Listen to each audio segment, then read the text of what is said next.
Bien-aimé de Café Évangile, quel avantage en effet un homme aura-t-il à gagner le monde entier si c'est au prix de sa vie? Nous célébrons en ce jour la mémoire de Sainte Claire, vierge, fondatrice de l'ordre des Clarisses, la branche féminine de l'ordre des franciscains. Toute jeune Sainte Claire, attirée et appelée par la forme de vie, cette austérité que Saint François d'Assise a commencé à vivre, attirée par cette forme de vie, elle laisse tout, se retire et va voir François. Et lorsqu'elle s'est approchée de Saint François d'Assise pour commencer cette expérience franciscaine, François lui demande « Que cherches-tu » Et elle de répondre « Je cherche Dieu ». Elle n'a pas dit qu'elle cherche la pauvreté, elle n'a pas dit qu'elle cherche l'austérité de vie, elle cherche Dieu. Dieu avant tout.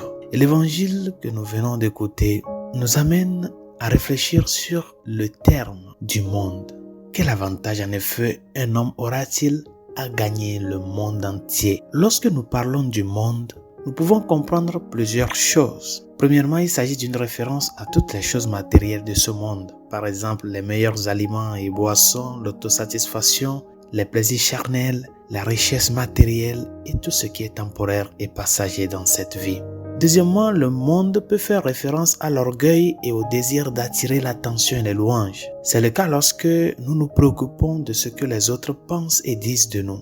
Et troisièmement, le monde peut désigner le désir de pouvoir afin d'imposer notre propre volonté.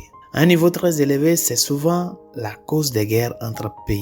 Ce vouloir-là de s'imposer sur les autres. Un dirigeant a un désir de domination et de contrôle. Ce désir de pouvoir et de contrôle peut également affecter chaque personne dans n'importe quelle partie de sa vie, y compris la famille, les amis, le travail, les cercles sociaux. Et le point commun entre ces trois exemples de désirs mondains est la tromperie selon laquelle le fait d'en obtenir davantage vous satisfera. C'est ça la tromperie qui est derrière. Bien qu'ils puissent vous satisfaire de manière temporelle et passagère, ces désirs auront également pour effet de détruire votre âme. C'est parce que nous devons choisir.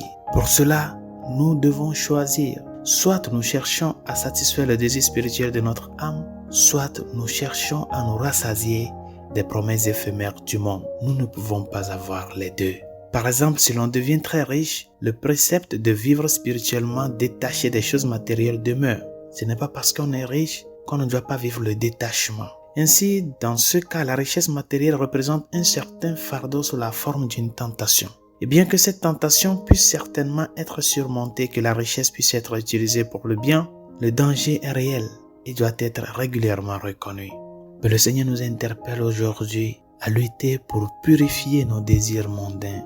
Le bien que le Seigneur nous accorde, c'est pour notre service et le service de ceux qui nous entourent. Et une fois que nous transformons ces biens-là en une finalité, ils deviennent des idoles pour nous. Et c'est contre cela le Seigneur nous interpelle. Résolution de ce jour.